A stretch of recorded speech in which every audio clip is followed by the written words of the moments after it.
Shalom saudara, apa yang tak bisa terpisahkan dari generasi saat ini? Jawabannya yang pasti adalah smartphone.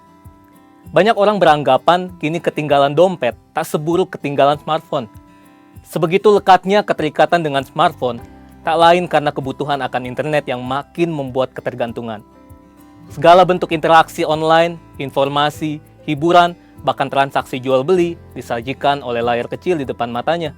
Dr. David Schwem, seorang profesor dari Utah State University, mengadakan sebuah penelitian mengenai dampak penggunaan teknologi terhadap kualitas sebuah hubungan. Dari hasil penelitian tersebut, menunjukkan bahwa penggunaan gadget menyebabkan kerenggangan dalam waktu dan komunikasi, sehingga berdampak negatif dalam kualitas hubungan seseorang. Kalau pemakaian gadget dapat merenggangkan hubungan antar manusia, apalagi hubungan antara manusia dengan Tuhan yang tidak dapat dilihat secara jasmani. Oleh sebab itu, di dalam Voice of Pentecost kali ini, kita akan membahas mengenai keterasingan di dunia digital. Februari 2018, Barna Research meneliti lebih dari 1.500 anak muda berusia 18-29 tahun yang menggunakan smartphone. Jika dihitung, berarti mereka menghabiskan 115 hari dalam setahun hanya untuk menggunakan gadget. Meskipun gadget juga dapat digunakan untuk mengakses konten-konten rohani, namun survei membuktikan bahwa hanya 5,5% dari waktu tersebut yang digunakan oleh anak muda untuk membaca atau menonton konten yang dapat mendukung pertumbuhan iman mereka. Hal ini menyebabkan keterasingan yang mereka alami di dunia digital. Nah, memang Alkitab tidak pernah membahas keterasingan secara digital, tetapi bangsa Israel pernah diasingkan ke Babilonia selama 70 tahun. Kita bisa mengambil makna dan prinsip dari peristiwa itu. Sekitar tahun 597 sebelum Masehi, Nebukadnezar mengangkut bangsa Israel dan menawan mereka di Babilonia selama 70 tahun. Mereka ditindas, dijadikan sebagai pekerja rodi, dan lebih parahnya lagi, mereka dipaksa untuk beradaptasi dengan adat istiadat orang Babilonia. Artinya, mereka harus meninggalkan kebiasaan dan kultur yang sudah diwariskan dari nenek moyang mereka. Dalam masa pembuangan Babilonia, orang Israel harus hidup di negeri yang Allah dan kulturnya asing bagi mereka. Jika dibandingkan dengan peristiwa Alkitab ini, dunia yang kita hidupi saat ini bagaikan sebuah Babilonia digital. Tanpa sadar, orang seakan mendewakan dan mengabdikan hidup mereka untuk mengikuti ilah lain. Contohnya, figur publik, cinta akan uang, dan juga gaya hidup berfoya-foya yang dipertontonkan. Banyak orang berpikir, jika mereka tidak hidup mengikuti tren, maka mereka akan dianggap kuper, gak gaul, tidak relevan, dan dijauhi oleh teman-teman. Bukan berarti anak Tuhan harus menjadi kuno, tidak up to date terhadap perkembangan zaman, dan tidak boleh mengikuti tren tertentu. Saat itulah anak-anak Tuhan tetap harus menunjukkan perbedaan dan justru bersinar di tengah pengasingan seperti Daniel, Sadrak, Mesak, dan Abednego. Berikut ini adalah prinsip yang harus dilakukan anak Tuhan untuk dapat menjadi saksi. Yang pertama, hidup dalam keintiman dengan Tuhan. Berdasarkan penelitian yang dilakukan oleh BRC Indonesia, ada sekitar 86,6% dari anak-anak muda yang memiliki kehidupan yang intim dengan Tuhan. Namun di sisi lain, ada juga anak muda yang masih mengalami anxiety attack ketika berhadapan dengan berbagai masalah dalam hidup. Survei Sinode GBI menunjukkan ada sekitar 36% kaum muda GBI yang masih mengalami hal ini. Daniel 6 ayat 11 mencatat bahwa Daniel menjaga keintimannya dengan Allah dengan berdoa kepada Allah 3 kali sehari, sehingga tidak membuat iman Daniel gentar ketika ia dihukum masuk ke gua singa. Hidup dalam keintiman dengan Tuhan berarti secara rutin berbicara, mendengarkan, dan meresponi suara Roh Kudus dalam kehidupan sehari-hari. Yang kedua, tidak menyembah Allah lain. Sadrak, Mesak, dan Abednego dicampakkan ke perapian oleh Raja Nebukadnezar karena mereka menolak untuk menyembah Allah orang Babilonia. Mungkin saat ini kita tidak disuruh menyembah patung, tetapi hal ini bicara tentang sesuatu yang kita puja, kita utamakan, dahulukan, lebih kita sayangi, dan mungkin membuat kita mengutamakan hal ini dibandingkan kepada Tuhan. Ingat, hukum Taurat yang pertama juga berbunyi, jangan ada padamu Allah lain di hadapanku. Allah lain berarti idol, idola, pujaan, dan segala bentuk materi yang kita agungkan secara berlebihan. Yang ketiga, selektif dalam memilih apa yang dikonsumsi. Daniel juga berketetapan untuk tidak menajiskan dirinya dengan santapan raja dan dengan anggur yang biasa diminum raja. Selektif berarti kita perlu memilah apa yang kita baca, jangan sampai membuat kita hidup dalam kekhawatiran. Apa yang kita dengar haruslah dapat menyemangati kita dan jangan sampai mematahkan pengharapan kita. Intinya, apa yang kita lakukan dengan tubuh kita dapat berbicara tentang siapa Allah yang kita sembah. Saudara, bukankah ini yang menjadi tugas kita yang hidup di era Pentakosta ketiga ini, yaitu untuk tetap menuntaskan amanat agung di era digital ini. Perkembangan zaman tidak dapat lagi kita hindari. Kita tetap dapat bersinar dan menyuarakan suara Tuhan, asalkan kita hidup dalam keintiman dengan Tuhan. Letakkanlah Tuhan sebagai yang utama, dan milikilah gaya hidup yang berbeda dengan kultur dunia. Saudara, untuk penjelasan lebih lengkapnya dari tim teologi kami, silakan klik link yang ada di atas atau scan QR Code yang tersedia.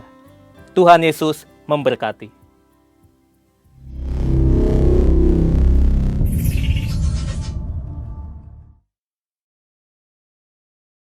Tuhan Yesus memberkati. Amin.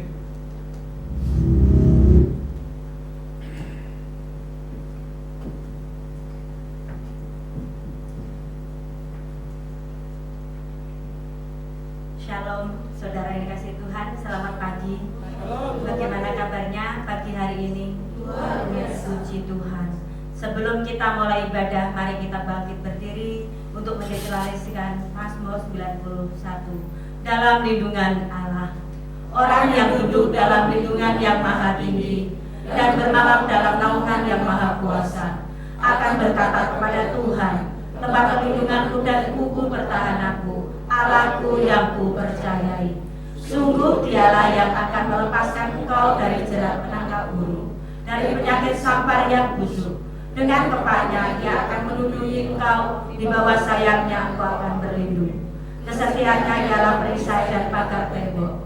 Engkau tak usah takut terhadap kedahsyatan malam, terhadap panah yang terbang di waktu siang, terhadap penyakit sampar yang berjalan di dalam gelap, terhadap penyakit menular yang mengamuk di waktu petang. Walau 1000 orang rebah di sisimu dan 10.000 di sebelah kananmu, tetapi itu tidak akan menimpamu. Engkau hanya menontonnya dengan matamu sendiri dan melihat pembalasan terhadap orang-orang fasik. Sebab Tuhan ialah tempat perlindunganmu, yang maha tinggi telah membuat tempat perteduhanmu. Malapetaka tidak akan menimpa kamu, dan tulah tidak akan mendekat kepada rumahmu. Sebab malaikat-malaikatnya akan diperintahkannya kepadamu untuk menjaga engkau di segala jalanmu. Mereka akan menentang engkau di atas tangannya, supaya kakimu jangan terantuk kepada batu. Singa dan ular tedung akan kau langkahi.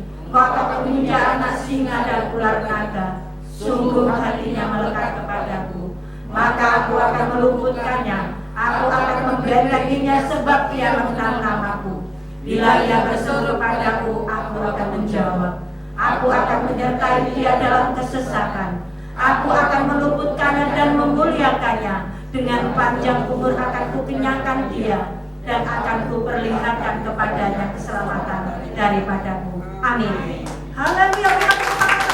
Selamat pagi kepada kanan dan kirinya. Selamat pagi. Tuhan Yesus memberkatimu. Saya percaya ada sukacita yang baru bagi setiap kita. Amin. Amin. Saya percaya ada semangat yang baru bagi setiap kita. Amin. Amin. Berikan tepuk tangan terbaik untuk Tuhan. Haleluya. Mari kita satukan hati di dalam doa.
Engkaulah kekasih kami Tuhan, dan Engkaulah Tuhan segala-galanya Tuhan di dalam hidup kami Tuhan. Terima kasih Tuhan Engkau memberikan kami kesempatan Tuhan untuk bersama-sama dengan Engkau Tuhan. Dan kami percaya Tuhan, dalam hadirat Tuhan yang sakit Tuhan akan sembuhkan oleh darah Yesus. Yang berbeban berat Tuhan, dan mengalami Tuhan pergumulan hidup, kami percaya Tuhan akan kirimkan penolong, Tuhan akan menghibur kami, Tuhan akan menguatkan Tuhan setiap kami ya Bapa. Karena kami percaya Tuhan, Engkau masih memberikan pengharapan Tuhan bagi setiap kami ya Bapa. Dan iman Tuhan yang Kau berikan kepada setiap kami ya Bapa. Kami percaya Tuhan itu berharga Tuhan di mata-Mu ya Bapa. Terima kasih Tuhan buat kebaikan-Mu dan kemurahan-Mu Tuhan. Dan percaya Tuhan, kami yang hadir Tuhan di tempat ini Tuhan, karena Engkau Tuhan, rindu Tuhan untuk berbicara Tuhan sesuatu yang baru Tuhan bagi setiap kami ya Bapa. Biarlah kepada firman-Mu Tuhan yang akan disampaikan Tuhan pada pagi hari ini Tuhan, akan menjadi berkat Tuhan bagi setiap kami ya Bapa. Sehingga kami pulang dari tempat ini Tuhan, dan rema yang baru Tuhan yang kami dapatkan ya Bapa. Dan kami Tuhan bisa hidupkan Tuhan di dalam kehidupan kami ya Bapa. Terima kasih ya Bapa buat kebaikan-Mu dan kemurahan-Mu. Kami percaya ada sukacita yang baru, ada damai sejahtera yang baru yang Kau berikan Tuhan bagi setiap kami ya Bapa. Beracara Tuhan dari awal pertengahan sampai akhir Tuhan di dalam ibadah raya kami ya Bapa. Karena Engkau layak Tuhan kami agungkan, Engkau layak Tuhan kami tinggikan ya Bapa. Terima kasih ya Bapa buat kebaikan-Mu dan kemurahan-Mu. Hanya di dalam nama Tuhan Yesus Kristus kami mengucap syukur dan berdoa. Kita sama-sama katakan amin. Haleluya. Bilang sekali lagi sama kanan kirinya, Engkau memang sungguh luar biasa. Haleluya.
kali tinggal untuk memuliakan Tuhan. Amin. Amin. 1, 2, 3. Tuhan Yesus baik. Tuhan Yesus baik.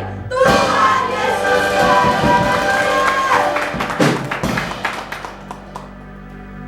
Kita akan sama-sama mendeklarasikan apa yang dimaksud dengan Pentakosta ketiga. 1. Pentakosta ketiga adalah pencurahan Roh Kudus yang dahsyat di zaman now, melebihi yang terjadi di Asusastre. 2. Pentakosta ketiga akan mengakibatkan penuaian jiwa yang terbesar dan terakhir sebelum Tuhan Yesus datang kembali. 3. Pentakosta ketiga akan membangkitkan generasi Yeremia, yaitu anak-anak muda yang dipenuhi Roh Kudus, cinta mati-matian kepada Tuhan Yesus, tidak kompromi terhadap dosa, dan akan bergerak untuk memenangkan jiwa. 4. Pentakosta ketiga lahir di Indonesia dan bergerak ke bangsa-bangsa. Gerakan ini dari timur ke barat dan akan kembali ke Yerusalem. 5. Pentakosta ketiga akan memberikan kuasa untuk menyelesaikan amanat agung, dan setelah itu Tuhan Yesus datang kembali. Amin. Haleluya. Siapa yang mau dalam hadirat Tuhan? Ini waktunya kita akan memberi yang terbaik untuk pekerjaan Tuhan di tempat ini. Mari kita satukan hati di dalam doa.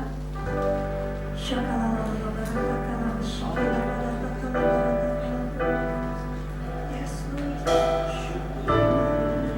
Terima kasih ya Bapa. Kau begitu baik, sungguh baik, teramat baik Tuhan dalam hidup kami ya Bapa. Di waktunya Tuhan kami akan menabur untuk pekerjaan Tuhan di tempat ini ya Bapa. Setiap anak-anak-Mu Tuhan yang akan kembalikan untuk persepuluhan Tuhan, persembahan khusus Tuhan, persembahan ucapan syukur ya Bapa. Bila setiap anak-anak-Mu yang akan memberi Tuhan, Engkau kembalikan Tuhan 100 kali lipat Tuhan melumbung setiap anak-anak-Mu ya Bapa. Dan kami mau memberi dengan sukacita yang Kau berikan Tuhan bagi setiap kami ya Bapa. Hanya di dalam nama Tuhan Yesus Kristus kami mengucap syukur dan berdoa. Kita sama-sama katakan amin. Selamat memberi semuanya.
berdiri bersama-sama.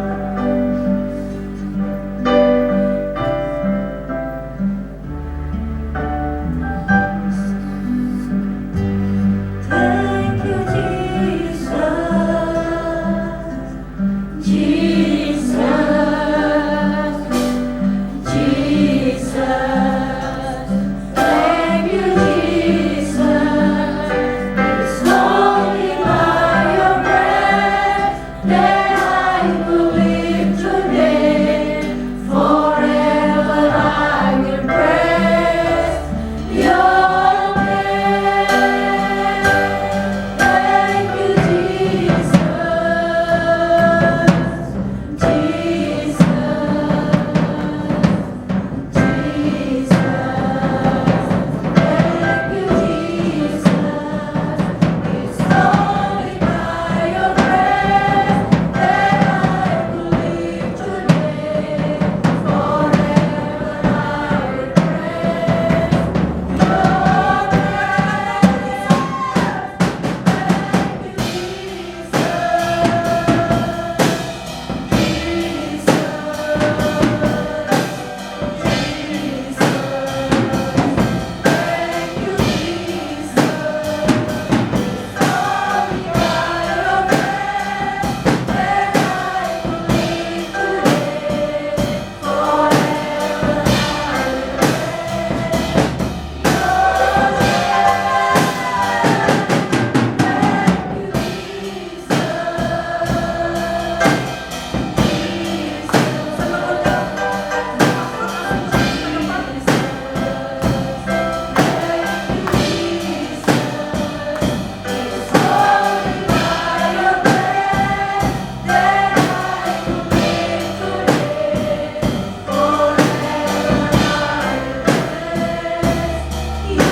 Benar Tuhan, selamanya kami mau memuji Engkau.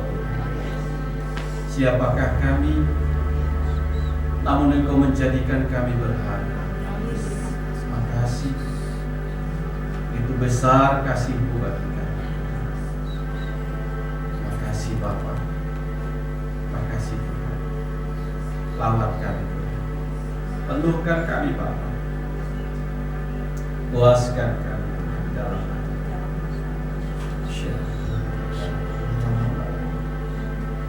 Oh haleluya, kami rindu Kau berbicara, kami rindu Kau menyatakan isi hati di tengah-tengah ibadah.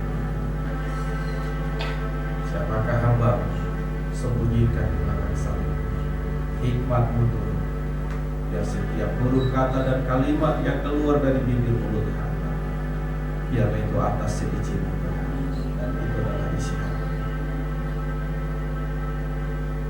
Hati kami buka selebar-lebarnya untuk kebenaran, dan kami mau mendengarkan firman Tuhan di dalam nama Tuhan Yesus. Kami berdoa, yang siap mendengar firman bersama-sama kita katakan amin. Saya sapa kita semuanya, shalom. Haleluya. Saya sangat bersyukur saya mendapat tugas di tempat ini, Bapak Ibu Saudara. Bapak Ibu Saudara yang dikasihi Tuhan, sebelum saya memberitakan firman, saya akan memperkenalkan diri saya. Nama saya Pendeta Asi Pamondian Utasoy, seorang Batak, Saudara. Istri saya Tanuli Sialagan, juga saudara-saudara saya dari Tapanuli Selatan, istri saya dari Tapanuli Barat. Jadi kami bertemu di Batam menjadi jodoh. Puji Tuhan, dari perkawinan kami Tuhan anugerahkan 3 orang anak.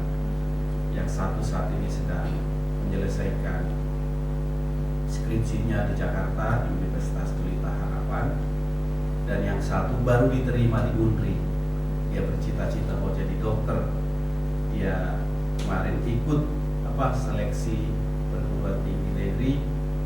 Dia ambil di USU yang pilihan utamanya kedokteran, dan alternatifnya dia ambil di UNRI yang kedokterannya kalah. Dia diterima di keperawatan, tetap di bagian kesehatan karena dia mau mengabdi sebagai tenaga medis, Bapak Ibu. Jadi yang ketiga sekarang masih baru SMP. Puji Tuhan. Tuhan itu baik. Amin. Saudara-saudaraku yang dikasihi Tuhan, saya sangat diberkati, saya sangat merasakan hadirat Tuhan di tengah-tengah kita, saudara. Dari pujian penyembahan kita, sungguh saya merasakan Tuhan hadir di tengah-tengah kita. Jadi Bapak Ibu Saudara yang dikasihi Tuhan, saya berikan tema untuk kita, layani Tuhan selagi masih kuat. Amin. Layani Tuhan selagi masih kuat. Saudara-saudara, kalau kita melihat banyak sekali misalnya produk-produk yang dipromosikan, saudara-saudara, pasti yang mempromosikannya itu orang-orang muda. Gak pernah dipakai yang sudah ompong lalu ubanan menjadi SPG sebuah produk, saudara-saudara. Mungkin gak laku, saudara. Jadi saudara yang dikasihi Tuhan, kalau kita menyadari, saudara, tadi dikatakan, saudara, kita dicipta segambar dengan dan serupa dengan Allah. Amin. Bahkan keinginan kehendak kita itu, saudara, juga Allah miliki. Kalau kita masih ingin melihat yang segar-segar, yang muda, Allah juga menginginkan masa muda kita untuk melayani Tuhan. Yang percaya katakan amin. Jangan kita biarkan waktu kita habis dengan sia-sia, saudara-saudara. Saya bersyukur memiliki komunitas, saudara. Walaupun ini masih baru, saudara-saudara, tapi saya merasakan Tuhan ada dalam komunitas kami. Kami menggagas, kebetulan saya dengan gembala di tempat ini sama-sama dosen di STT IKAT, saudara. Pak Edwin dosen untuk S2, saya di S1-nya, saudara-saudara. Jadi kami membuat kesepakatan membangun jaringan doa, saudara-saudara, dan itu kami kerjakan. Dan saya sangat merasakan, saudara-saudara, ada Tuhan di dalam komunitas kami, saudara. Banyak organisasi di luar sana, saudara-saudara, bahkan hamba-hamba Tuhan di dalamnya, tetapi belum tentu di situ ada hadirat Tuhan. Dan itulah dari komunitas itu, saudara-saudara, kami bersepakat untuk kita tukar mimbar. Sehingga saya ke Taman Raya, saya juga kabin pembinaan wilayah untuk Badan Pengurus Daerah Gereja Betel Indonesia Kepulauan Riau. Saya sering keluar pulau, penanaman gereja, saudara-saudara. Saudara-saudara yang dikasihi Tuhan, kalau kita melihat, tidak tahu, mungkin Pak Edwin memperhatikan bahwa sinode kita memberikan tema sebenarnya untuk kita minggu ini, untuk apa aku ada. Itu judulnya yang saya lihat di situ. Untuk apa aku ada. Saudara-saudara, itu juga harus menjadi pertanyaan bagi kita. Kalau kita melihat setelah Tuhan ciptakan segala sesuatu, dan yang terakhir Dia cipta manusia itu, saudara, itu yang paling lama Dia ciptakan, saudara. Dia ambil dulu tanah liat, Dia bentuk segambar sepeta dengan Dia, lalu diberikan napas kehidupan. Kalau yang lainnya tinggal Dia berfirman, jadilah burung-burung di udara, jadi burung. Jadilah ikan-ikan yang berkeriapan di dalam air, jadi ikan, saudara-saudara.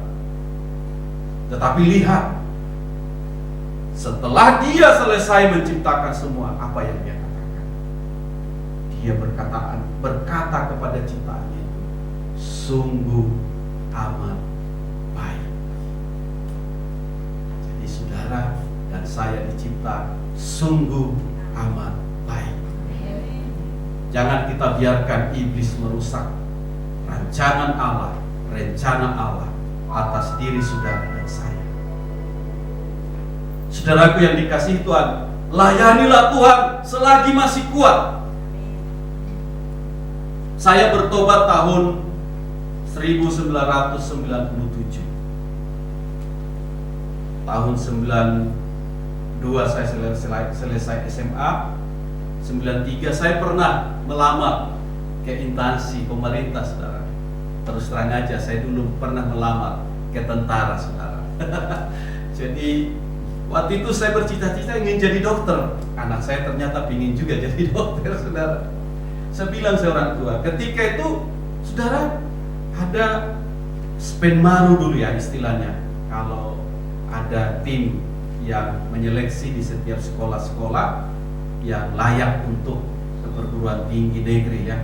Saya sebenarnya pilih di kedokteran dan saya keterima, saudara. Waktu itu yang ada itu di Palembang, saudara. Saya diterimanya di sana. Ketika saya bawa formulirnya sama orang tua saya, tengok adik-adik masih banyak katanya. Itu mahal biayanya katanya, saudara. Sejak saat itu saya merantau, saudara. Saya langsung tinggalkan kampung. Saya belum ambil ijazah saya waktu itu. Saya waktu itu ke Tanjung Pinang. Tahun 92 saya di Tanjung Pinang. Lalu saudara, selama saya di sana saya nggak pernah ke gereja, saudara. Oleh karena sesuatu dan lain hal, saudara-saudara, saya harus tinggalkan Tanjung Pinang kembali ke kampung. Ketika saya sedang main-main, saudara, kebetulan bapak udah saya, om saya, adiknya bapak saya itu juga seorang tentara, saudara. Dia tugas waktu itu sebagai kasat kodim di bagian di kodim, saudara. Jadi saudara, ketika saya main-main, saya lihat ada penerimaan untuk prajurit karir waktu itu, saudara-saudara. Saya tanya ke ajudan om saya, om, saya memenuhi syarat nggak? Langsung ada di situ ukurannya, saudara. Coba kamu ukur. Saya diukur, saudara. Waktu itu diukur, saudara, 161 lebih sedikit, saudara. 100, kamu 162. Syaratnya kan 160. Kamu bisa katanya. Udah, coba aja lah mendaftar katanya. Saya urus sendiri, saudara. Semua berkas-berkasnya saya urus. Lalu dari tahap awal seleksi, wah menang. Tahap kedua seleksi, menang, saudara-saudara. Lalu saya masih ingat, kami 1000 orang pesertanya, saudara. Ketika masuk di psikotes, saudara, psikologi, saudara-saudara, saya malah juara 1, saudara. Tinggallah kami 170, saudara. Pas kesehatan kedua masih menang. Pas pantohir, saudara, kami ke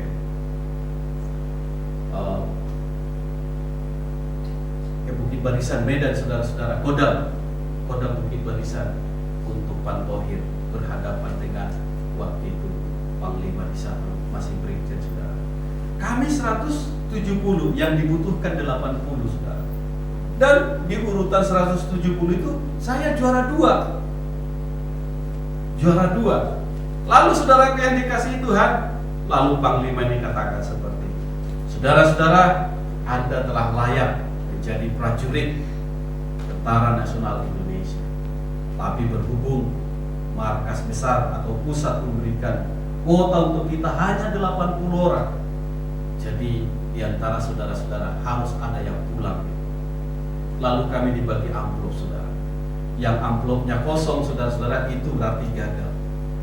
Dan saya menerima amplop yang kosong, berarti saya gagal, saudara-saudara. Wah, saya berontak di situ bersama ada teman-teman, akhirnya terpancing, lalu kami bikin gaduh di kodam itu, saudara-saudara. Seketika itu, saudara, tetapi, nah, waktu itu saya merasa depresi, saya merasakan stres. Kenapa? Padahal saya bisa gitu. Padahal waktu kami tes itu saudara, bahkan saya lihat yang menang itu hanya 2 kali aja dia bisa pull up saudara-saudara. Padahal saya bisa sampai 20 kali. Kalau untuk push up saat itu, wah saya bisa sampai 60 kali saudara-saudara. Pokoknya itu nilainya pasti tinggi. Kenapa? Nah, ketika saya renungkan, setelah saya bertobat baru saya tahu Tuhan tidak mau saya ditolak. Karena pada saat itu saudara lagi Aceh lagi berdarah-darah saudara. Tim-tim juga masih saat itu masih belum terlepasnya, masih baru-baru mau referendum dan di mana-mana masih ini saudara. Lalu saudaraku yang dikasih Tuhan, ketika dalam keadaan stres itu saudara, nah saya mulai mabuk-mabukan, saya mulai lakukan hal-hal yang tidak benar saudara. Padahal papa saya seorang guru kepala SD saudara, dan juga seorang penatua di gereja. Jadi setiap kali saya pulang pagi saudara-saudara, mata masih sembab saudara, ibu-ibu tetangga sudah bilang, kenapa kau ajak pulangmu semalam mabuk, katanya. Padahal saya masih anak muda, masa saya ngajak orang yang sudah berkeluarga untuk mabuk saudara. Oh bukan saya yang tulang itu yang ngajak saya gitu. Tapi mereka menganggap saya sebagai penyebabnya saudara, karena kami berjudi kadang pulang pagi sehingga mereka terganggu saudara-saudara. Akhirnya saya sadar sendiri, waktu itu endingnya itu namanya ini ya, yang putus asa. Saya sering ke terminal, sering di situ cari-cari uang, inilah premanisme saudara-saudara. Lalu disitulah saya sadar, bapakku seorang teladan, seorang imam di gereja, masa saya seperti ini. Akhirnya saya minta sama Pak, aku merantau lagi. Bapak saya tanpa pikir wajah, iya kemana kau katanya. Lalu tahun 95 saya ke Batam. Jadi saya ke Batam itu tahun 95, dan waktu itu saya mulai bekerja. Lalu tahun 97 ternyata tanpa kami sadari, waktu itu kami ada grup anak-anak muda. Kami buat ruli, dulu kan masih gampang bikin ruli ya, di daerah Tiban sana. Kami bangun ruli, kami di situ saudara-saudara. Tanpa kami sadari ada pemuda-pemudi yang berdoa untuk kami, berdoa sungguh-sungguh saudara-saudara, lalu mengunjungi kami. Oh ya, datanglah ke gereja. Pak, apa itu gereja? Saya kan dari gereja suku ya, dengan gereja karismatik masih kurang ini, karena bagi saya paman saya itu di kampung itu dia gereja Pentakosta, pernah kami lempari gerejanya saudara karena nangis terus. Kayak nggak setuju gitu. Malah ini gereja gitu ya. Nah, jadi saudara yang dikasih Tuhan, nih ya berkasih tompul itu gereja ini. Jadi saudara, aku juga apalah ini gitu. Ya tetapi akhirnya saya melangkah dari datang, dan disitulah awalnya saudara. Saya dapat menerima Yesus secara pribadi. Saya dilayani secara pribadi. Dan tahun 97 saya menerima baptisan Islam, dan mulai dari situ saya komitmen untuk melayani Tuhan. Saudara-saudara, wah perjalanannya itu panjang. Saya mau melayani Tuhan. Saya mau sungguh-sungguh di hadapan Tuhan. Saya tidak mau. Waktu itu saudara, setiap hari kita ada di gereja. Kami padahal kuli bangunan, tapi kalau celana saya itu saudara, wah seperti pisau silet saudara, karena kita setrika terus. Jadi kan jam 5 udah selesai, karena waktu itu harian kantor kita. Wah, tapi akhirnya dari situ Tuhan menerima saya di perusahaan, mulai bekerja dengan bagus. Dan Tuhan promosikan sejak saya ambil keputusan untuk melayani Tuhan. Dan sejak saat itu sampai saat ini saya tidak pernah meninggalkan pelayanan. Puji Tuhan. Saya sudah 13 tahun bermula. Puji Tuhan, dari pengembalaan saya sudah lahir GBI yang baru. Di Batam saya bina ada 5 gereja, di Pulau ada 2. Itu semua karena Tuhan, saudara. Jadi saudaraku yang dikasihi Tuhan, selagi ada waktu, selagi masih kuat, layanilah Tuhan. Amin. Mari kita buka Alkitab kita. Saya ajak kita melihat dari Pengkhotbah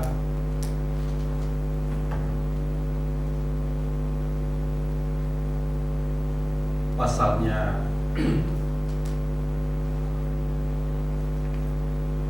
yang ke-12.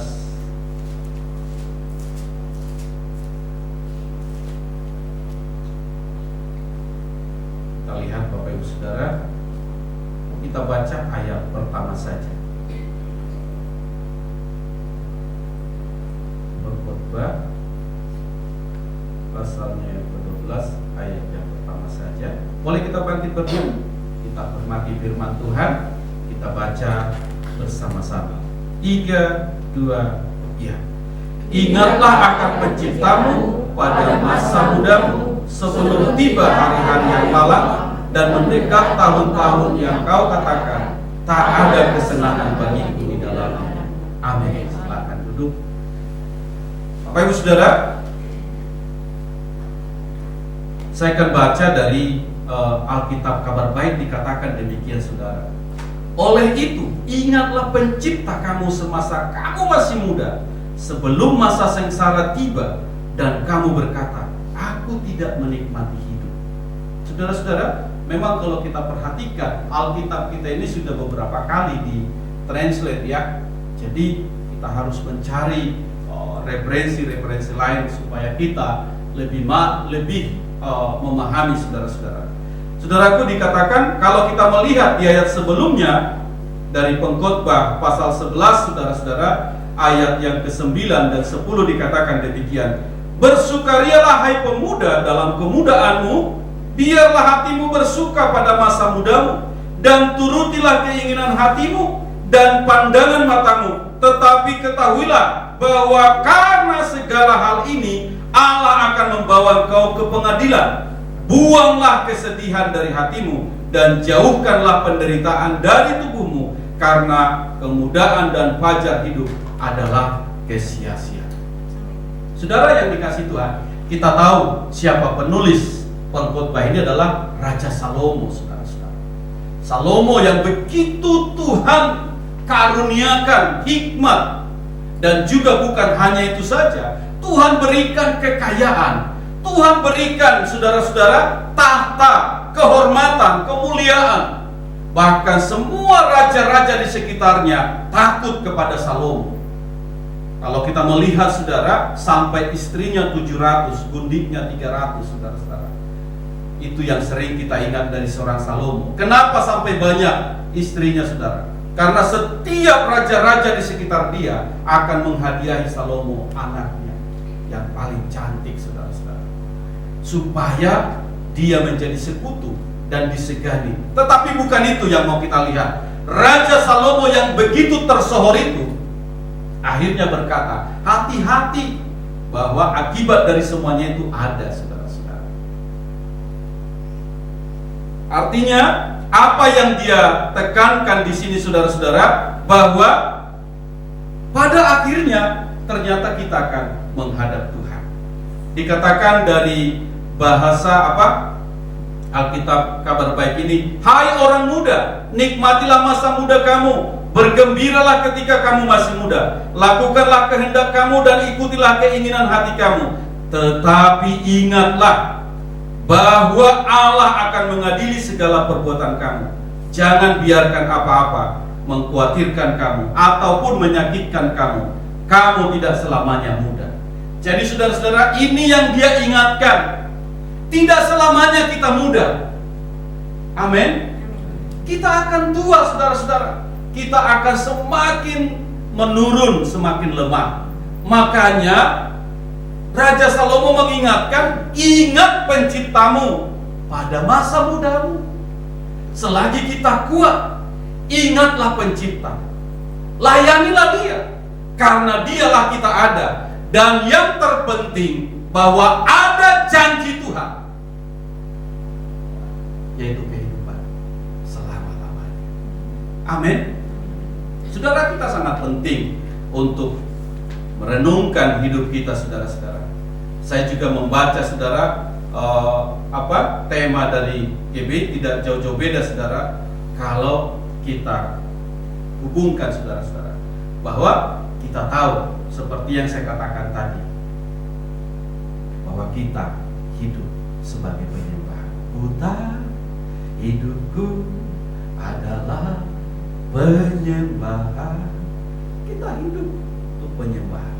Begitu banyak anak-anak muda, saudara-saudara, yang tidak melayani Tuhan. Saya selalu tantang orang tua, ayo ajak anak-anakmu untuk melayani Tuhan. Ayo bawa dia ke rumah Tuhan.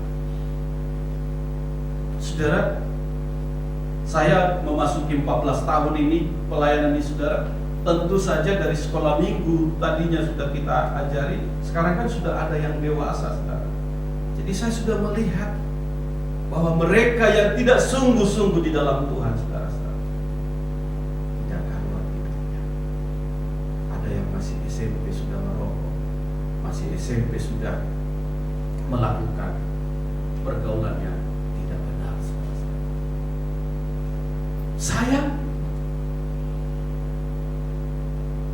Oleh karena itu, saudaraku yang dikasihi Tuhan, ini yang penting. Mungkin kita bertanya, kapan sih idealnya kita melayani Tuhan, saudara-saudara? Selagi masih kuat, itu kuncinya, saudara. Kita lihat Raja Daud, kapan dia melayani Tuhan? Dia memang melekat kepada Tuhan. Di usianya yang masih belia, ketika dia mengembalakan 2-3 ekor kambing domba yang dititipkan ayahnya, dia selalu bersenandung. Senandungnya itu senandung memuliakan Tuhan. Serulingnya itu seruling yang memuliakan nama Tuhan. Bahkan penyembahan dia, penyembahan yang memuliakan Tuhan. Dia tidak berkecil hati. Dia tetap melakukan dengan setia.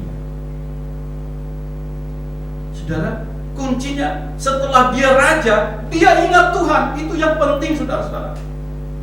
Memang dia jatuh dalam dosa, tetapi endingnya sebelum dia mati, dia mengingat penciptanya. Nah, jadi kita juga sebagai umat Tuhan, sebagai manusia, saudara-saudara, terhadap apa yang sering kita lakukan, apa yang sering kita dengar, apa yang sering kita lihat, itu akan mempengaruhi hidup kita.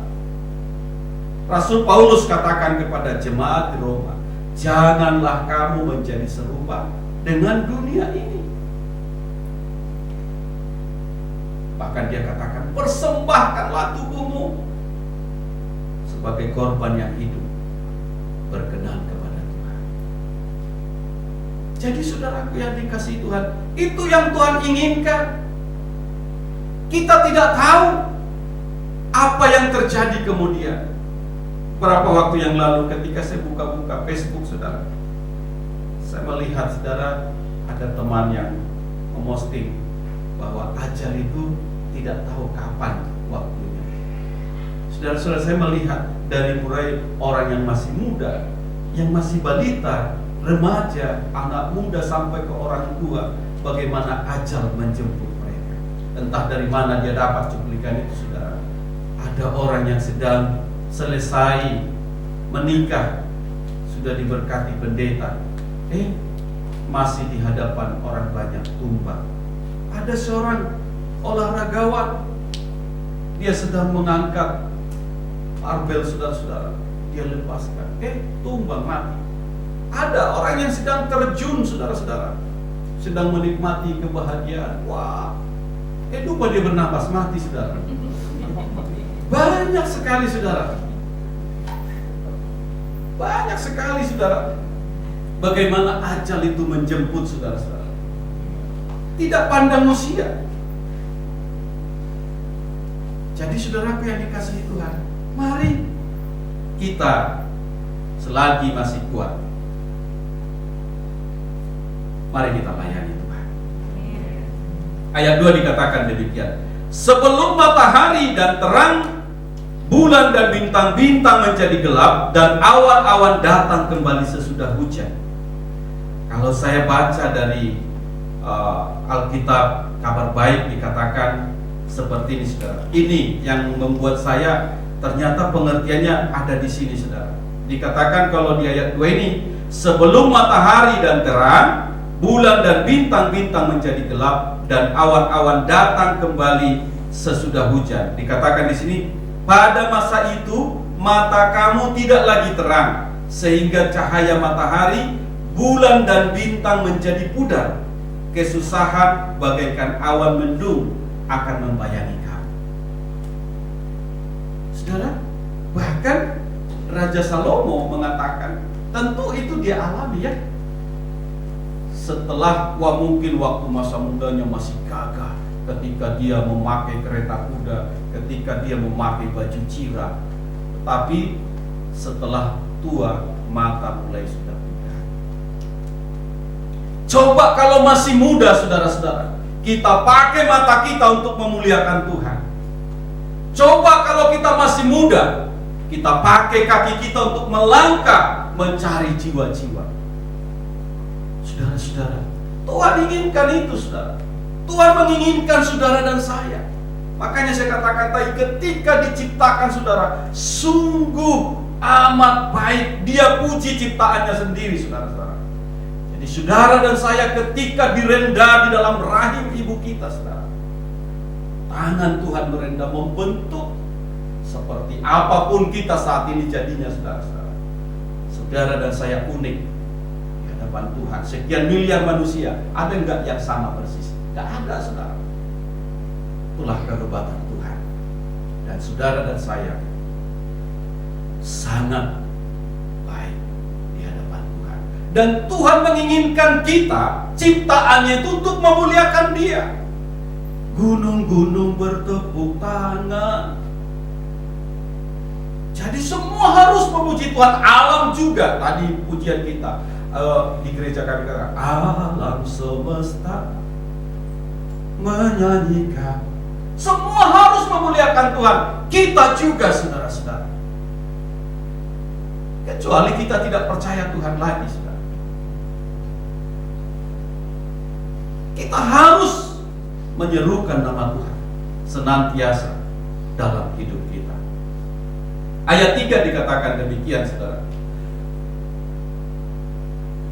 Pada waktu penjaga-penjaga rumah gemetar dan orang-orang kuat membungkuk dan perempuan-perempuan penggiling berhenti karena berkurang jumlahnya, dan yang melihat dari jendela semuanya menjadi kabur. Nah, saya lebih jelas kalau di Alkitab Kabar Baik ini dikatakan demikian, saudara.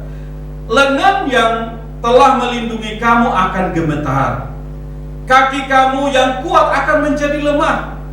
Gigi kamu terlalu sedikit untuk mengunyah makanan, dan mata kamu terlalu rabun untuk melihat dengan jelas. Jadi pada akhirnya lengan kita yang kokoh ini akan mulai gemetar. Gigi kita akan mulai berkurang. Puji Tuhan, saya masih lengkap, saudara. Pada akhirnya kita seperti itu, saudara. Mumpung masih sempurna, kita harus melayani Tuhan. Apakah setelah Tuhan tidak melayani Tuhan? Harus, saudara-saudara. Mau gigi ompong, gigi lengkap, saudara, kita harus melayani Tuhan. Tetapi alangkah baiknya selagi kita masih muda, melayani Dia. Seperti yang saya katakan, kalau kita hidup dalam komunitas yang benar, kalau kita, saudara-saudara, hidup bergaul karib dengan Tuhan, kalau Tuhan yang mempesona hati kita, maka kita akan bergantung kepada Dia. Kita tidak akan goyah, saudara-saudara, dengan kiri kanan kita. Kita mau memuji Tuhan. Saya buat sebuah ilustrasi, saudara. Ini bukan tetapi kejadian nyata, saudara-saudara. Di sebuah desa, saudara, ada seorang bapak-bapak yang kerjanya hanya main judi, saudara. Dia seringkali, saudara, main pinggiran itu. Dan dia sering, idola dia itu di dalam kartu apa itu, saudara, joker itu dia seringkali menanti-nantikan keling itu, saudara-saudara. Wah, kalau itu dapat, hatinya sangat senang, saudara. Jadi biasalah mereka sering begitu main. Itu yang terus dia pikirkan. Suatu saat, saudara, bapak ini jatuh sakit. Sakitnya nggak sembuh-sembuh, tapi nggak mati-mati, saudara. Jadi keluarganya pusing. Ini gimana? Bapak ini pikirnya, saudara. Coba ingat dulu apa makanan kesukaannya, katanya. Wah, dibikin makanan kesukaan, siapa tahu itu yang ditunggu gitu. Dikasih makanan itu, nggak mati juga, saudara. Lalu coba panggil dulu Porhangir, katanya. Porhangir itu guru jemaat, supaya dibuat marudaun nabat, dia dikasih perjamuan kudus gitu. Siapa tahu itu yang ditunggu gitu ya. Lalu datanglah si tua ini, dikasih, dibuatlah ibadah singkat, dikasih perjamuan kudus. Nggak mati juga, saudara. Lah, kenapa ini gitu? Suatu ketika kelompoknya ini yang sering temannya main judi ini datang, saudara-saudara, berkunjung ke tempat itu, saudara-saudara. Lalu ketika berkunjung, saudara, mereka perhatikan ini bapak ini lain. Kayak berpikir dia, tapi nggak mati-mati, saudara. Nggak sembuh-sembuh juga penyakitnya. Kenapa? Dia kayak berpikir. Apa yang dipikir? Dilihat gerakan tangannya. Wah, kayaknya ada sesuatu yang dia nantikan. Lalu ditunjukkanlah kartu as keling itu, saudara. Lalu dia bilang, labas, katanya. Dan itulah kalimat terakhir dia mati, saudara. Jadi jangan sampai kita seperti itu, saudara. Mati dengan sesuatu yang tidak baik. Saya percaya tempatnya bukan di surga, amin. Jadi saudara, apa yang dikasihi Tuhan, justru apa yang sering dia lakukan itu, setelah mati pun itu yang dia ingat, saudara-saudara. Nah, makanya kita selagi muda, kita melayani Tuhan. Kita bersemangat, bergairah untuk Tuhan. Sampai itu kalau dari muda sudah bergairah untuk Tuhan, sampai tua pun dia akan bergairah untuk Tuhan, saudara-saudara. Maka jangan ada sesuatu yang melemahkan kita. Jadi kita harus sungguh-sungguh di dalam Tuhan. Jangan kita, sudah lemah baru kita mau melayani Tuhan. Ada sih pelayanan yang kuat ya. Ada video singkatnya, nggak tahu Bapak Ibu pernah lihat nggak? Ada satu ketika malaikat datang kepada anak-anak. Kamu dipanggil Tuhan untuk pelayanan. Oh, aku kan masih anak-anak, kata dia. Oh, nantilah kalau saya sudah besar. Kalau sudah SMP mungkin saya melayani itu. Malaikatnya kembali ke surga. Udah SMP datang lagi malaikat itu. Dilawat lagi dia. Kamu dipanggil Tuhan untuk melayani. Aku kan masih sekolah. Lalu kembali lagi malaikat. Nantilah kalau sudah kerja, itulah anak boleh kembali malaikat itu. Sudah bekerja, datang malaikat itu lagi.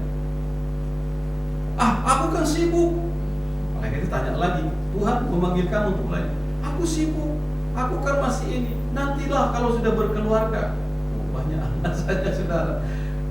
Oh iya, malaikatnya pergi lagi. Terus datang lagi sudah berkeluarga. Aku kan sudah berkeluarga, gimana aku melayani? Banyak alasannya, saudara. Nah, dia semakin tua, akhirnya kena stroke, saudara-saudara. Bapak itu sudah nggak anak lagi, udah bapak-bapak. Lalu datang malaikat itu, dia kirain mau ngajak pelayanan lagi. Panggillah aku, oh enggak, kamu sudah selesai. Nyawanya dicabut, saudara. Jadi saudara, selagi kuat mari layani Tuhan, amin. Selagi kuat kita layani Tuhan. Jangan kita sia-siakan waktu kita. kita harus menjadi bejana-bejana yang indah, yang layak untuk hormat kemuliaan nama Tuhan. Amin. Jadi kita harus layak. Jangan kita biarkan hidup kita berlalu begitu saja, sia-sia, saudara-saudara. Kita perlu, saudara, doa kita itu sangat Tuhan nantikan. Ketika kita berkata, Tuhan Engkau baik, Tuhan tersenyum, saudara. Ketika engkau mencari wajah Tuhan, bersyukur, wah, Tuhan sangat senang, saudara. Tuhan sangat senang dengan pujian kita. Tuhan sangat senang dengan doa-doa kita. Tuhan sangat senang ketika kita hadir dalam persekutuan dengan umat-Nya, bersama-sama memuji menyembah Dia. Itu Tuhan nantikan. Tuhan nantikan setiap gerak-gerik hidup kita, saudara-saudara. Yesus katakan, kamu adalah terang dunia. Itu arti terang dunia itu, saudara. Tuhan Yesus mau bahwa setiap anak-anaknya itu, anak-anak Tuhan itu, mencerminkan Kristus dimanapun kita Tuhan tempatkan. Ada Kristus. Jangan ketika, wah, itu jemaat GB Pantai Permata. Pantai Permata. Padahal preman, saudara-saudara. Ketika saya S1, saudara, saya punya tugas, dikasih dosen untuk menyelidiki agama Parmalim, saudara. Agama Parmalim itu agama di suku saya, orang Batak. Itu agama suku, agama yang sudah tua sekali, saudara. Lalu Parmalim ini, saudara, mereka itu orangnya suci. Mereka enggak minum minuman keras, mereka enggak suka berantem, enggak, saudara-saudara. Tapi masih menyembah dewa-dewi gitu, saudara. Jadi saudaraku yang dikasihi Tuhan, kita kenapa? Pertanyaannya di situ, kenapa agama Parmalim sulit untuk menerima Yesus sebagai Tuhan dan Juru Selamat? Ketika saya selidiki, saudara, kita masuk dalam komunitasnya, saudara-saudara, kita melihat dengan diri kita orang Kristen. Coba, ketika saya wawancara, apa yang dikatakan oleh Parmalim? Bapak coba lihat, wah, dengan tegas dibilang, siapa yang berantem, yang menjadi preman di simpang-simpang? Iya, orang Kristen juga, saudara. Siapa yang orang Kristen juga semuanya, saudara-saudara. Jadi sulit mereka untuk menerima Yesus karena mereka lebih baik dari orang Kristen itu sendiri. Jadi saudara, harus kita tunjukkan, amin. Makanya kita harus berubah. Jangan ada celah, saudara-saudara.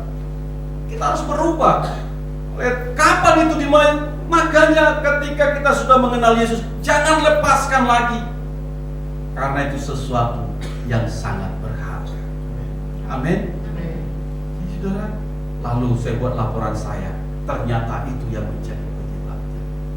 Dulu waktu Pak Gus Dur, sebelum Pak Gus Dur berikan kebebasan tentang mengakomodir aliran kepercayaan menjadi boleh di negara kita. Kalau dulu kan sudah ditetapkan 4 agama, ya. Sebelumnya 4, karena Katolik sama Protestan masih satu pada saat itu, kan, yaitu Islam, Kristen, Hindu, Buddha. Hanya ini dulu, ya. Nah, sekarang malah Kristen, Protestan dipisah, dan Katolik tambah lagi Konghucu, ya, jadi 6. Nah, lalu Pak Gus Dur berikan apa lagi kebebasan, boleh aliran kepercayaan. Jadi KTP-nya boleh dirubah aliran kepercayaan. Nah, saat itu, saudara, sebelum peraturan itu, Parmalim itu bikin agamanya Kristen semua. Setelah di Pak Gus Dur akomodir itu, saudara, wah, mereka sudah berani aliran kepercayaan. Jadi saudara-saudara, jangan sampai oleh gara-gara kita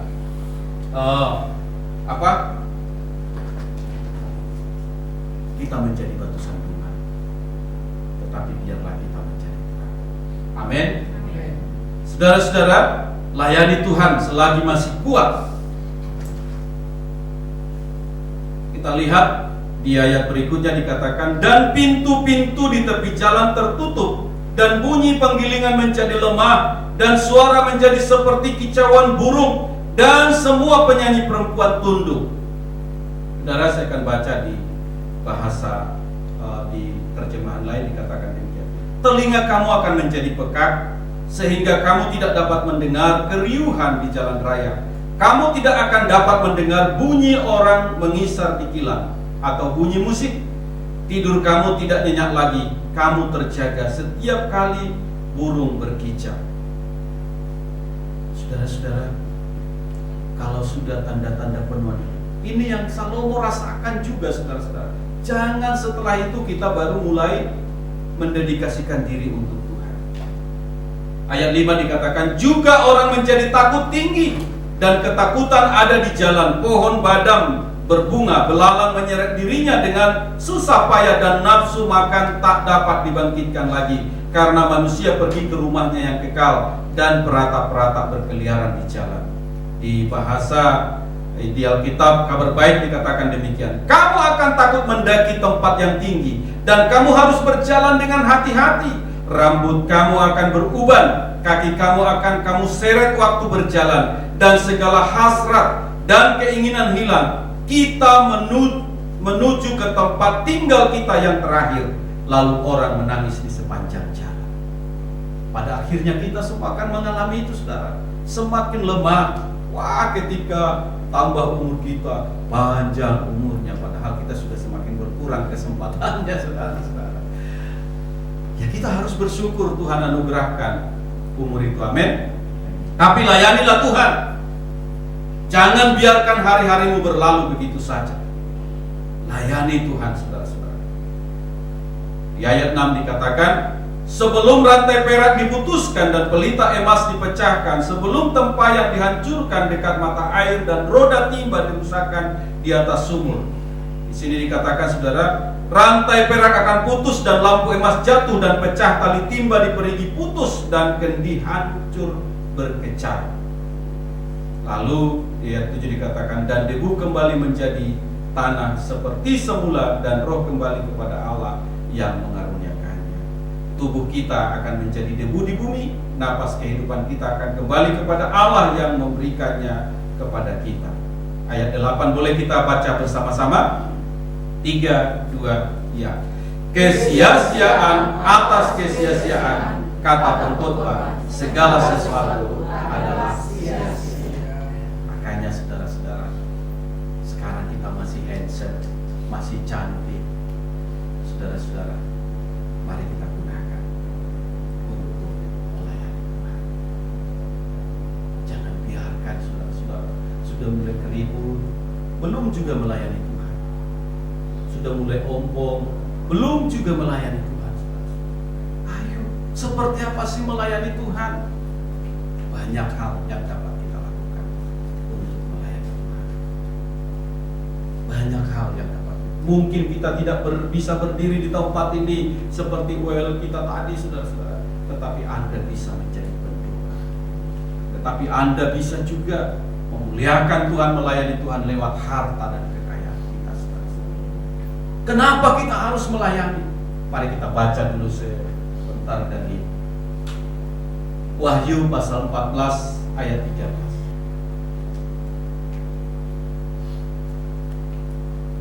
Sudah menemukan, katakan amin. Amin. Kita baca bersama, 3, 2, ya.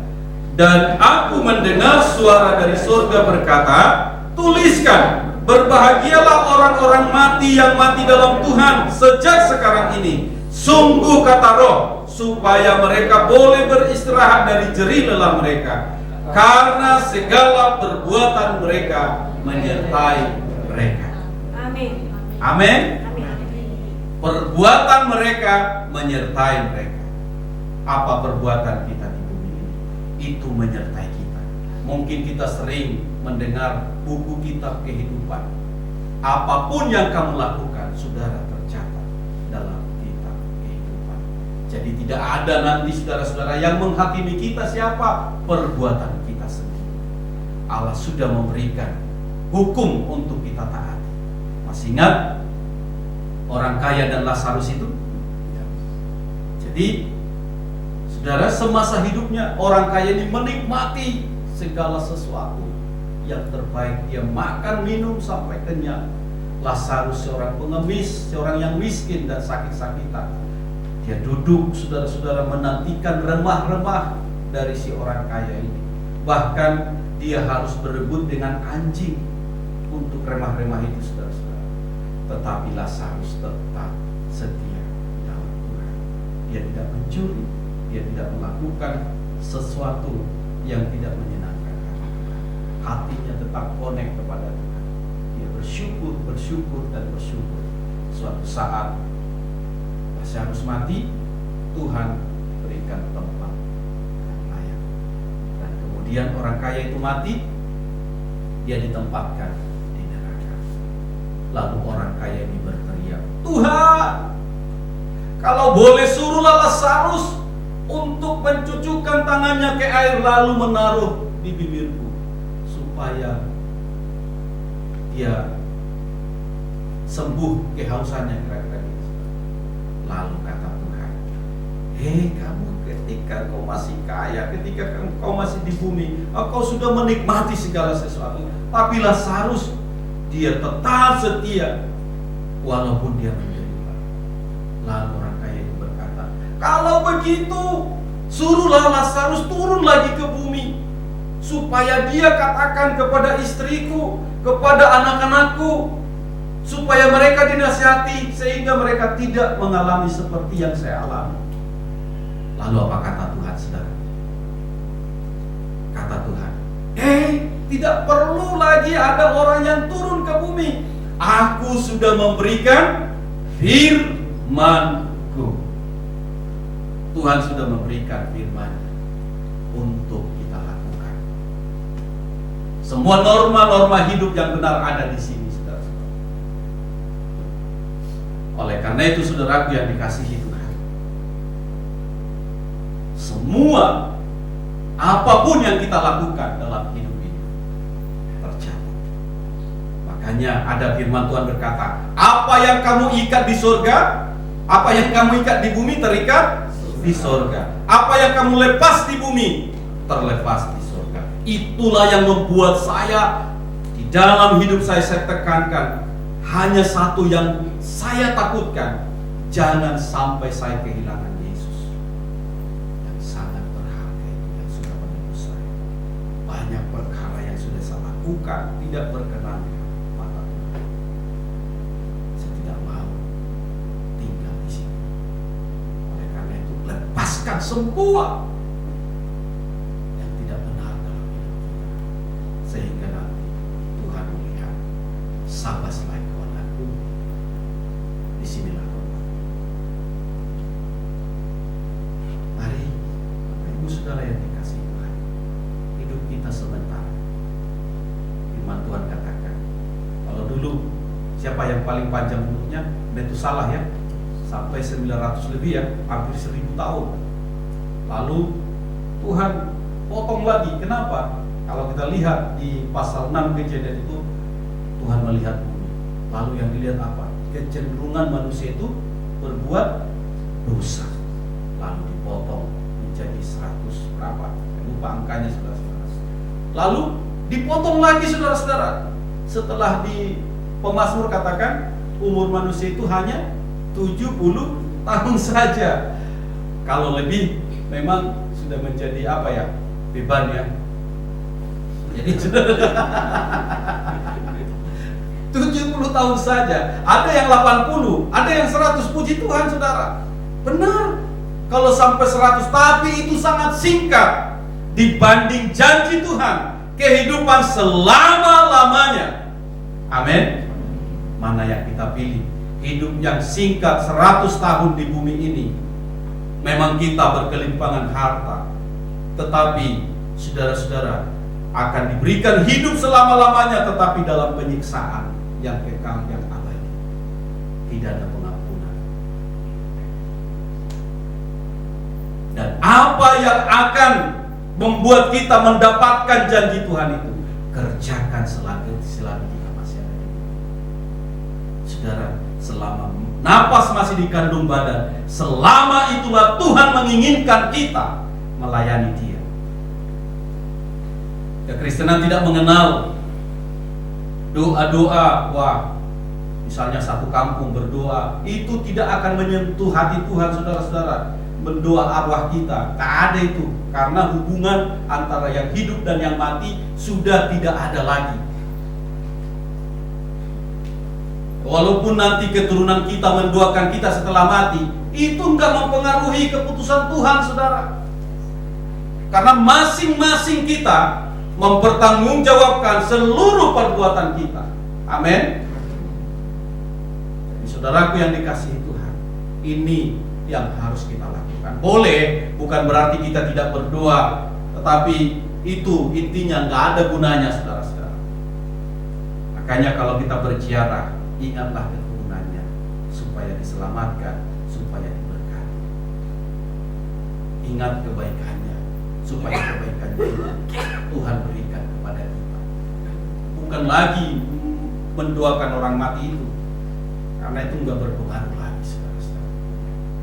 Oleh karena itu mari saudaraku yang dikasihi Tuhan, selama napas masih di kandung badan, selama itulah, karena endingnya yang Tuhan lihat, saudara.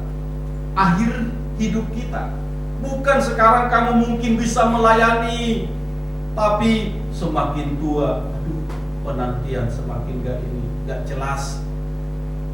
Ketika badai hidup datang, waduh, meninggalkan Tuhan. Saudara, Tuhan tidak melihat sekarang, tapi Tuhan melihat endingnya. Karena itu saudara-saudara, kita harus berjalan semakin lama menuju Sion. Kita harus semakin kuat di dalam Tuhan. Amin. Tak boleh lewat. Kita harus semakin kuat. Kuat. Kita harus kuat di dalam Tuhan. Jadi saudara-saudara yang dikasihi Tuhan, mari. Itu yang penting bagi kita. Oleh karena itu saudara yang dikasihi Tuhan, saya mau katakan sekarang, layani Tuhan selagi masih kuat.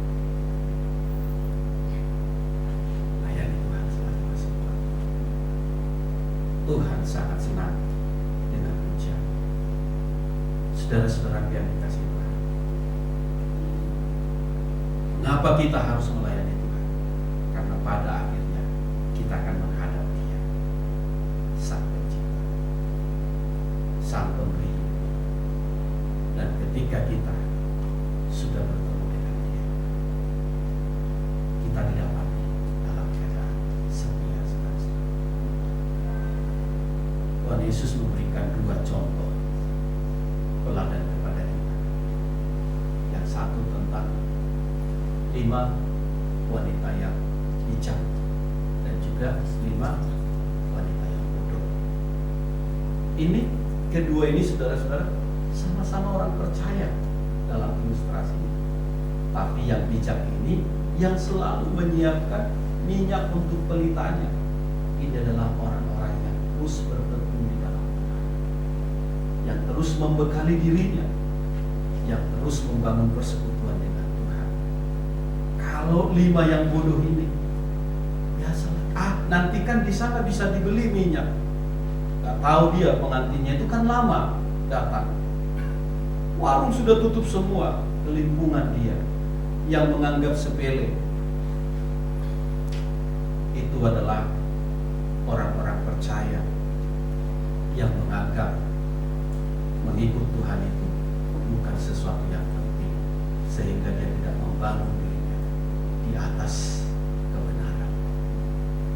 Sehingga ketika ada badai dan gelombang, saudara-saudara, ketika Yesus datang, ketika pengantin datang, dia tidak siap.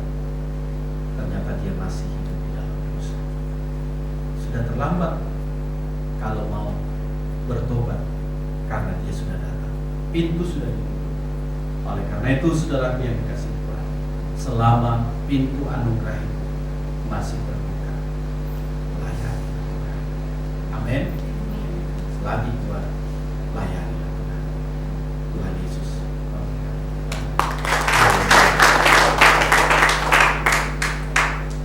Kita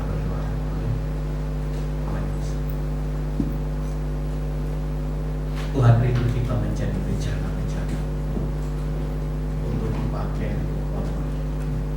kemuliaan nama.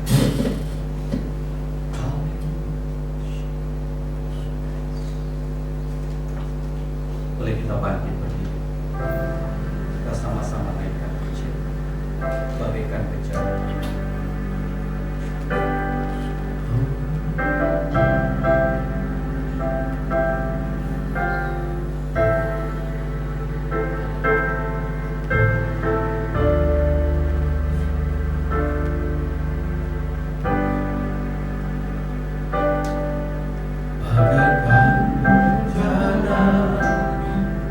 Siap dibentuk demikian hidupku di tanganmu dengan urapan kuasa-Mu ku dibaharui selalu.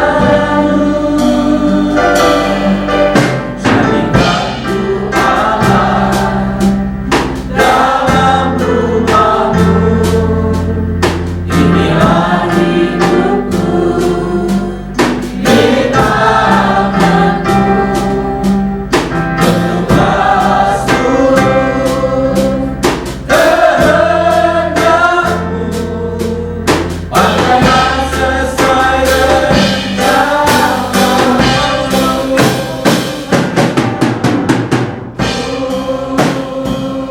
Mau seperti-Mu, Yesus, sempurnakan selalu dalam segala jalanku, memuliakan nama-Mu.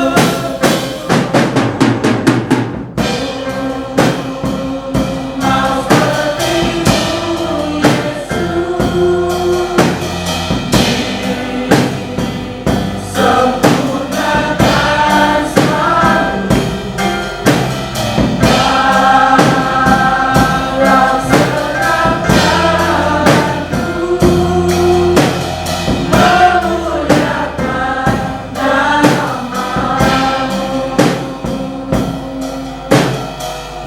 Haleluya. Lebih dulu katakan, bagaikan siap dibentuk. Amin. Demikian hidupku di tangan-Mu Dengan urapan kuasa-Mu ku dibaharui selalu. Jadikanku Allah dalam rumah-Mu, inilah hidupku di tangan-Mu. Bertugas turut kehendak-Mu,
pakailah kami. Oh, saudara-saudara yang dikasihi, betapa Tuhan merindukan, betapa Tuhan menginginkan dengan cemburu.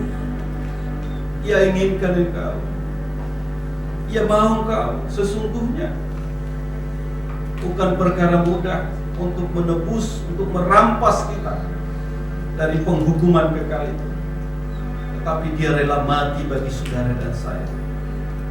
Karena itu pada saat itu Dia rindu saudara menjadi alat di dalam rumah. Mari jangan sia-siakan waktu.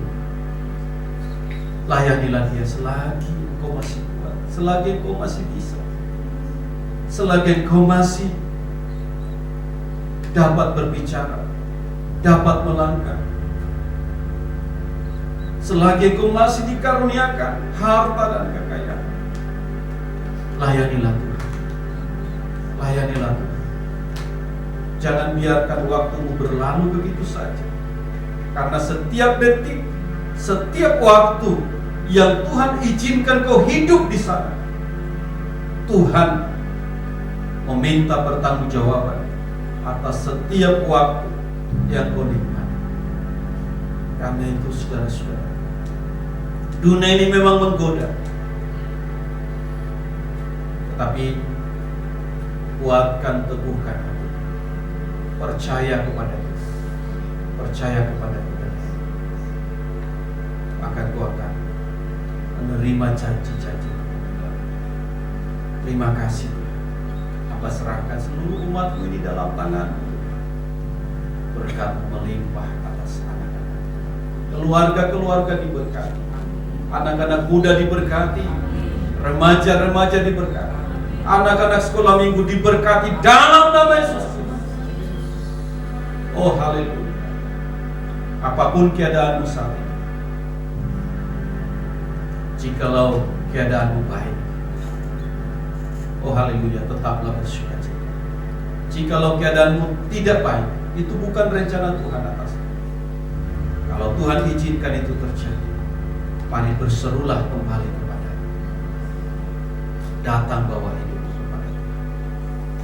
Dia sanggup melakukan segala perkara. Apapun persoalanmu, jikalau ada di tempat ini Tuhan, yang lemah, yang sakit, oleh darah Yesus engkau disembuhkan. Kalau Tuhan di tempat ini ada yang bergumul, berbeban berat, Tuhan sanggup menolong. Setiap beban pergumulan di dalam nama Yesus diangkat oleh kuasa darah Yesus. Tuhan menyertai, Tuhan menolong sekarang dan sampai selamanya. Hamba-Mu telah selesai ya Bapa berbicara, tapi biar Roh Kudus yang terus memberikan pengertian bagi kami, menuntun kami, membawa kami pada seluruhnya. Dalam nama Tuhan Yesus kami berdoa dan bersyukur. Bersama-sama kita katakan amin. Shalom, Tuhan Yesus memberkati. Silakan duduk Bapak Ibu. Berikan tepuk tangan terbaik untuk Tuhan kita yang luar biasa. Kita percaya kita telah diberkati oleh kebenaran firman Tuhan. Amin. Haleluya. Saya sedikit. Cuaca di luar sedang hujan. Lihat kanan kiri, colek, katakan engkau masih segar. Amin. Haleluya. Saya mau mengucapkan terima kasih. Kami mewakili dari GBI Pantai Permata, berterima kasih dengan Pastor Asih telah memberikan kebenaran firman Tuhan untuk memberkati setiap kami di tempat ini. Dan saya mau mengingatkan kita semuanya betapa begitu besar kebaikan Tuhan. Minggu depan yang akan datang, GBI Pantai Permata telah menggenapi umur yang ke-7. Mengajak kita semuanya untuk hadir bersama-sama untuk menaikkan ucapan syukur kita kepada Tuhan. Bilang sama kanan kiri, engkau harus hadir. Haleluya. Berikan tepuk tangan terbaik untuk Tuhan yang luar biasa. Mari kita sama-sama bangkit berdiri bersama-sama.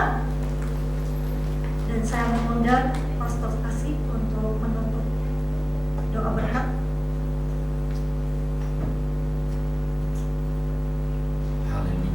Bapa, terima kasih kembali kami bersyukur kepadamu Tuhan. Awal, pertengahan, sampai pada akhirnya ibadah ini, sungguh kami merasakan lawatanmu bagi kami. Pujian penyembahan sudah kami naikkan Tuhan. Biarlah itu menyenangkan hatimu dan menjadi dupa yang kami di hadapan-Mu. Lewat ibadah ini seluruh umat-Mu bagi membawa persembahan mereka kepadamu. Biarlah Engkau Allah yang mengembalikan berlipat kali ganda. Diberkatilah Tuhan tangan-tangan yang memberi. Dan sebentar kami akan pulang kembali ke rumah kami masing-masing. Tuhan, hamba serahkan perjalanan seluruh umat-Mu dalam tangan pengasihan-Mu. Yang pulang dengan kederaan darah Yesus menutup bungkus, Engkau menjauhkan kau dari segala mara bahaya. Terima kasih Tuhan Yesus, terima kasih Bapa. Terpujilah Engkau kekal sampai selama-lamanya.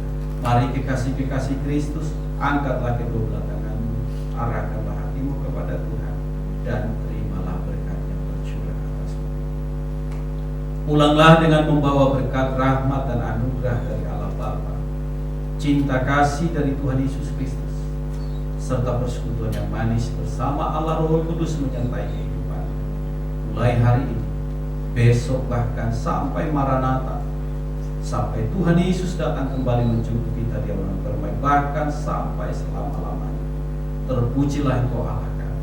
Di dalam nama Tuhan Yesus Kristus kami telah berdoa dan mengucap syukur. Semua kita yang percaya bersama-sama kita katakan Amin. Selamat